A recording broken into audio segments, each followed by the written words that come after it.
どうも皆さんこんにちは、ミュージック&です。皆さんはトランペットをオーケストラや吹奏楽で演奏していて、自分が他の楽器よりも疲れるなと感じたことはないですか？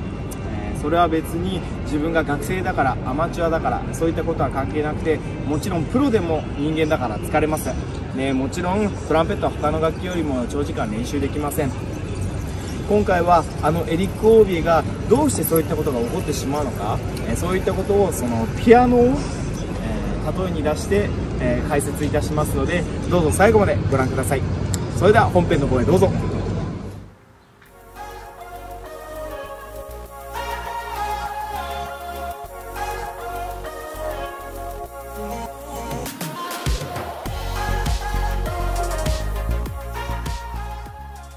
Moi, par expérience, je vais vous dire une chose, c'est que très souvent, les gens, les trompettistes, ils jouent trop souvent avant. Et il faut bien comprendre que la trompette, c'est un instrument qui est physique, c'est physiologique. Si toi, tu cours 5 minutes, bon, bah, tu te fatigues un petit peu. Si tu cours toute la journée, tu vas être très fatigué le soir. Et puis si le soir, tu as une compétition, tu fais comment? Ah, c'est mort. T'es mort, voilà.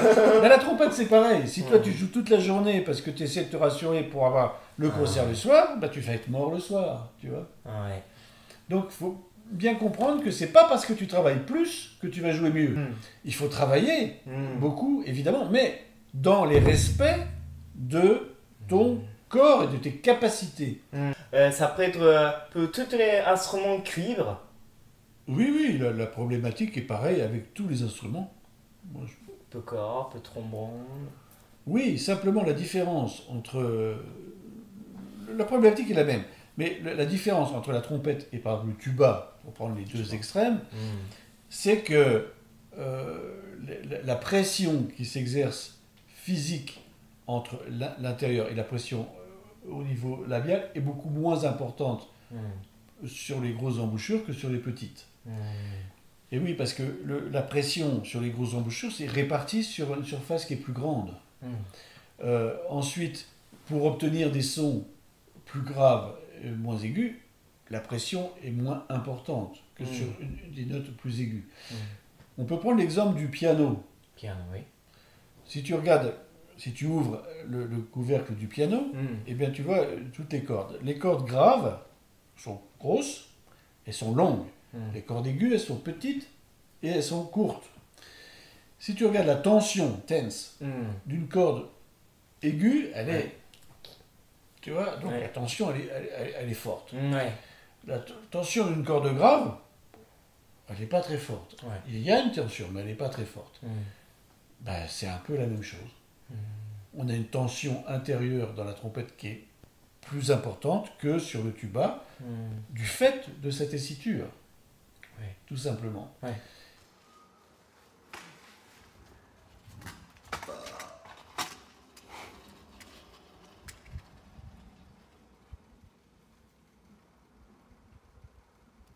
Voilà, comme les cordes du piano, c'est assez simple à comprendre. Et c'est pour ça que si on a une mauvaise embouchure ou une embouchure ou un corps qui tient pas bien, c'est comme si tes deux cordes de piano, elles ne sont pas tenues par le cadre du piano, elles vont bouger, elles vont être fausses, et elles vont être... ça va changer. Ça va déconner, tu vois. Voilà. C'est aussi simple que ça. Donc là, les objectifs, la technique, c'est la même, sauf que il y a des tensions qui sont différentes, si tu veux. Par exemple, chez les instruments avant à bois, les bois, là où on a besoin de le plus de pression, de tension, c'est le hautbois. Le hautbois demande à avoir, aussi comme la trompette, une tension musculaire relativement importante, pas plus importante que la trompette, mais relativement plus importante que les autres instruments de la famille des bois. Vous voyez?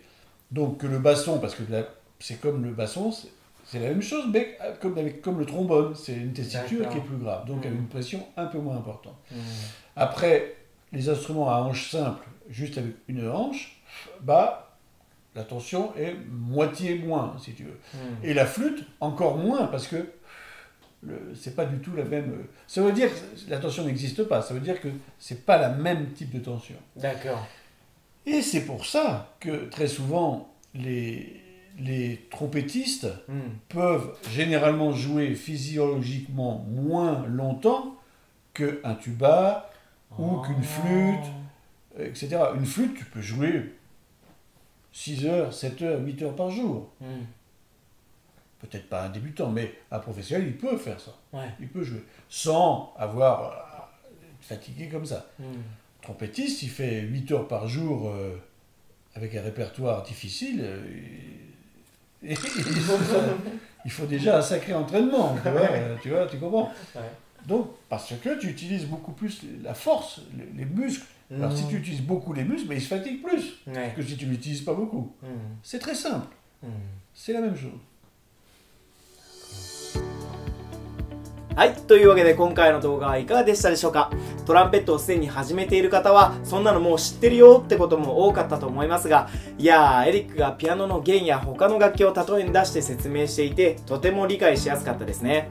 僕も大学時代朝7時とかに学校に行って夜の9時過ぎまで練習しているみたいなことをほぼ毎日やってましたね。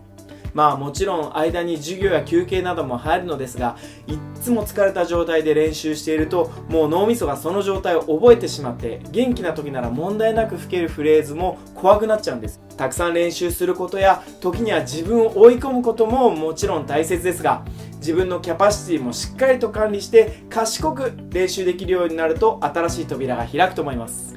そして今回の動画は中学や高校などで指導をしている先生方にも参考になったのではないでしょうか。合奏の時、特にコンサート前のリハーサルなどでバッチリ決めておきたい気持ちは分かりますが、トランペットを吹かせすぎるのは注意が必要ですよ。このチャンネルでは週末更新を目標に動画を配信していく予定ですが、もっとたくさん動画見たいよって方や他の先生や楽器も取り上げろやって方はぜひチャンネル登録、そして友達や知り合いに拡散していただけると感動のモチベーションがぐぐーっと上がり、別のフランス一流音楽家に出演依頼をする時の大きな手助けとなるのでよろしくお願いします。それではまた別の動画でお会いしましょう。ミュージック感動でした。